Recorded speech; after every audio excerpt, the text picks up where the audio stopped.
kapayapaan po mga kaibigan at mga kapatid. Naway ang ating pong Panginoong Diyos ang siyang gagabay po sa atin habang pinapakinggan natin ang mga salita niya galing po sa Biblia. Sabi po ng ating Panginoong Hesukristo, ang sa Diyos ay nakikinig ng mga salita ng Diyos. Dahil dito'y hindi ninyo dinirinig sapagkat kayo'y hindi sa Diyos. Ako po'y may sumbong po sa inyo mga kaibigan at mga kapatid dahil po nag-comment po ako doon sa programa po ng isa sa pinakamalaking relihiyon sa ating bansa o kaya sa buong mundo. Ito po yung Seventh-day Adventist na programa nila na pag-aralan natin. Yung pamagat po ng kanilang programa kung may mababasa ba na ang 10 utos ay kautusan ni Moses at in-upload po nila noong August 31, 2023. Hindi ko lang po lubos na maisip yung mga comment ko pala nakatago po sa publiko. Ako lang po ang nakakabasa kung naka-login ako. Pero pagka naka-logout ako, hindi ko na po mabasa. Kaya po pina-verify ko sa mga ilang kaibigan ko na titignan nila kung mababasa po nila o hindi. At sabi nila hindi po nila makita yung aking mga comment doon. Ang saklap lang kasi hindi pa po nila ako i-blinap para mas maganda po sana kaysa yung ginawa nilang ganyan. Dahil yan po salita ng Diyos. Dapat naman malinawan po lahat ng tao yan. Kung mali po yung mga comment ko, di sagutin nila. Dapat po bang itago ang comment? Public naman yung programa nila at nakasubscribe din naman ako. Ang tanong, yung nagtanong po sa kanila tungkol po sa video na napanood niya sa ADD at pinabe-verify po sa kanila kung totoo yun o hindi. At ganito po, paparinig ko po sa inyo yung tanong po nung nagtanong sa kanila. Ipapakita ko sana ng video kaso lang hindi ko po alam. Baka meron po tayong malabag na guidelines po ng YouTube kaya sa audio na lang natin pakikinggan. Ang unang ipaglilingkod natin na tanong, Brother Jerry, ay meron siyang pinadalang kumbaga hinango niya ito doon sa video na kanyang napanood sapagkat ang sabi po niya ay ganito. Gusto ko lang po itanong sa inyo tungkol sa video na napanood ko sa isang kilalang mga ngaral sa programang ADD.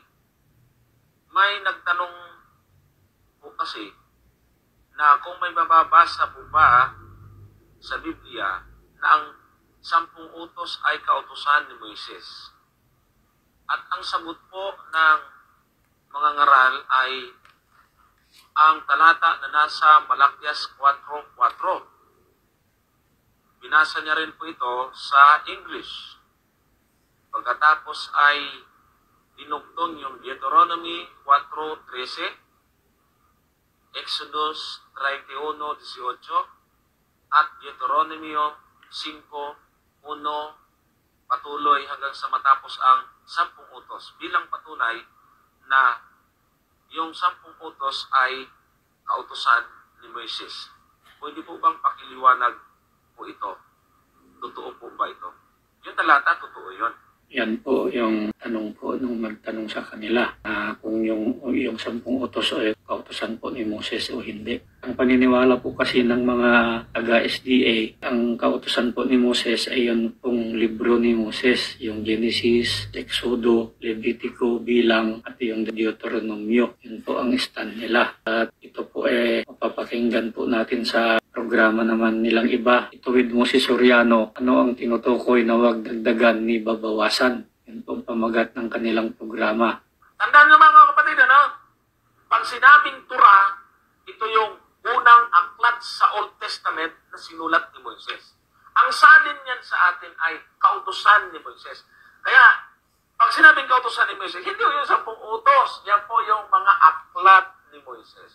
Yan po, napakaliwanag po. Pag sinabing ang kautusan ni Moses, yun po yung Torah, yung mga libro po ni Moses. Ang sinasabi po nila, yung 10 utos ay binigay po sa bundok ng Sinai, hindi sa Horeb. Yung Horeb daw po, doon po binigay ng mga kautusan na iba dahil marami po daw kautusan ng ating Diyos kay Moses. Maintindihan din siguro natin dapat, Brother Jerry, kung ano po yung hitsura ng bundok ng Sinai, Brother Jerry. Minsan, halin-hinan ginagamit itong Sinai at Horeb. Pagka pinag-aralan po natin yung bundok ng Sinai at bundok ng Horeb, ay tinatawag itong bundok ng Diyos, Brother Jerry. Pero pero magkaiba ng tuktok. Oo. Hindi lang isang, parang baka isipin kasi natin, para itong Mount Mayon na isa lang diretso. Oo. Ito pong bundok na ito ay hindi lang isa ang taluktok. Jerry, yung bundok ng Sinai ay, ang bundok na ito ay merong pinakamataas, meron ding tuktok na medyo mababa ng konti. Yung bundok ng Sinai, yung pinakamataas nito, doon binigay ng Diyos ang 10 utos. Samantalang doon sa Horeb, marami siyang mga kautusan na ibinigay din kay Moses. Kasi ganito, dapat maintindihan natin ito eh. Pagka hindi natin alam ito, ay maaari tayong malito. Tama. Pero pagdating sa expertise, Brother Jerry, mas expert tayo dyan. Kasi doktrina natin yan eh. Totoo yan. Yan po ang sinasabi nila doon sa bundok ng Sinai. Doon po daw ibinigay yung 10 utos. At doon sa Horeb, doon po ibinigay ng mga kautosan ni Moses. Mga eksperto daw po sila sa 10 utos dahil yan po ang doktrina nila. Ang pinagtatakhan ko lang po, bakit po itinago nila yung aking comment.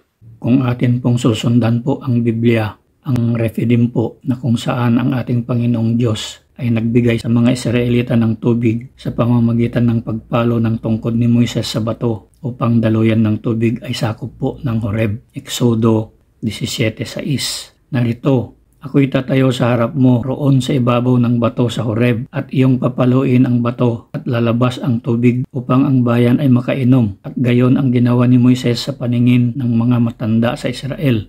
At pag-alis nila sa Rephidim ay humantong sila sa harapan ng bundok ng Sinai.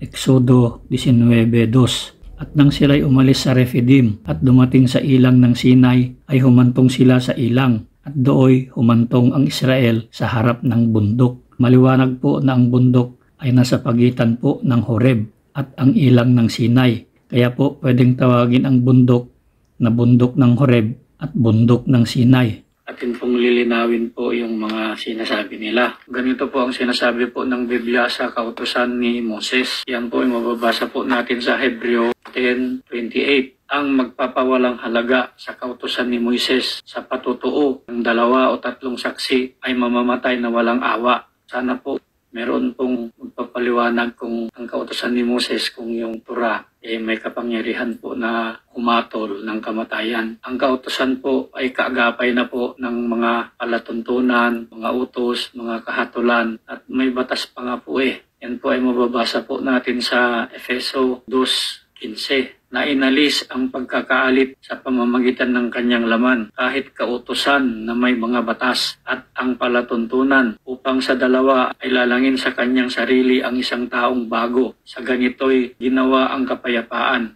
Yan maliwanag po na ang kautusan po ay may batas. Sabi po nila, ang 10 utos ay ibinigay ng Diyos sa bundok ng Sinai at yung mga ibang kautusan ibinigay naman sa bundok ng Horeb. Dapat po na malaman natin na iisa lang po ang ibinigay ng Diyos kay Moises na kautusan sa Horeb. Yan po ang sinasabi po ng Biblia. At yan po ay lilinawin po natin. Umpisahan po natin sa Malakias 4:4. Alalahanin ninyo ang kautusan ni Moses na aking lingkod, na aking iniutos sa kanya sa Horeb para sa buong Israel, sa makatuwid bagay, ang mga palatuntunan at mga kahatulan. Yan po ang maliwanag po na sinasabi po ng ating Panginoong Diyos sa Malakias. Sabi niya, alalahanin ninyo ang kautusan ni Moises na aking lingkod. Sabi niya, na aking iniutos sa kanya sa Horeb. Ano po ba yung kautusan na ibinigay po ng ating Panginoong Diyos kay Moses sa Horeb? Babasahin po natin sa Deuteronomio 4:10. Yaong araw na ikaw ay tumayo sa harap ng Panginoon mong Diyos sa Horeb. Napakaliwanag po ang sinasabi ni Moises. Tiyak na tiyak niya po, Horeb, hindi po Sinai. Nang sabihin sa akin ng Panginoong, papagpisanin mo sa akin ang bayan at aking iparinig sa kanila ang aking salita upang sila'y mag-aral na matakot sa akin sa lahat ng araw na kanilang ikabubuhay sa ibabaw ng lupa at upang kanilang maituro sa kanilang mga anak at kayo'y lumapit at tumayo sa ibaba ng bundok at ang bundok ay nagningas sa apoy hanggang sa kaibuturan ng langit, 10 ng kadiliman, ulap at salisalimuot sa kadiliman. At ang Panginoon ay nagsalita sa inyo mula sa gitna ng apoy. Inyong narinig ang tinig ng mga salita, ngunit wala kayong anyong nakita. Ang inyo lamang narinig ay isang tinig, at kanyang ipinahayag sa inyo ang kanyang tipan, na kanyang iniutos sa inyong ganapin sa makatuwid bagay ang 10 utos, at kanyang isinulat sa 2 tapyas na bato. At ano po ang 10 utos? Una, huwag kang magkakaroon ng mga ibang Diyos sa harap ko. Pangalawa, huwag kang gagawa para sa iyo ng larawang inanyuhan. Pangatlo, huwag mong babanggitin ang pangalan ng Panginoong mong Diyos sa walang kabuluhan. Pang-apat, iyong ipangilin ang araw ng Sabat. Pang-5, igalang mo ang iyong ama at ang iyong ina. Pang-6, huwag kang papatay. Pang-7, huwag kang mangangalunya. Pang-8, huwag kang magnanakaw. Pang-9, huwag kang sasaksi sa di katotohanan. At pang-10, huwag mong iimbutin anumang bagay ng iyong kapwa. At ngayon po atin pong pakikinggan yung susunod na talata. Ito ay maaari pong hindi po ituturo sa inyo yung inyong mga ngaral. Ganito po ang sinasabi po ng Biblia. Deuteronomio 5:22. Ang mga salitang ito ay sinalita ng Panginoon sa buong kapisanan ninyo sa bundok, mula sa gitna ng apoy, sa ulap at sa salisalimuot na kadiliman ng malakas na tinig, at hindi na niya dinagdagan pa. Napakaliwanag po ang sinasabi po ng Biblia. Hindi na po niya dinagdagan pa. At kanyang isinulat sa 2 tapyas na bato at ibinigay sa akin. Isa lang po ang kautusan na ibinigay po ng Diyos sa Horeb. Hindi po sa Sinai, sa Horeb po. At pagkatapos po na maibigay po ng ating Panginoong Diyos kay Moses itong 10 utos, sinabihan niya si Moses na matira siya sa bundok para sasalitain sa kanya ang mga utos, mga palatuntunan at mga kahatulan na ituturo po ni Moses sa mga Israelita para po ganapin nila pagdating po nila sa lupang ibinigay ng Diyos sa kanila, ang Israel po. Ngayon po babasahin natin kung may mababasa ba na ang 10 utos ay kautusan ni Moses. Tatandaan po natin ang talatang ito, mga kapatid. Ganito po ang sinasabi ng Biblia. Exodo 24:12. At sinabi ng Panginoon kay Moises, sampahin mo ako sa bundok at dumuon ka, at ikaw ay bibigyan ko ng mga tapyas na bato at ng kautusan at ng utos na aking isinulat upang iyong maituro sa kanila. Kayo na po ang bahalang humusga kung ang kautusan po yung 10 utos o hindi. Hanggang dito na lamang po ako.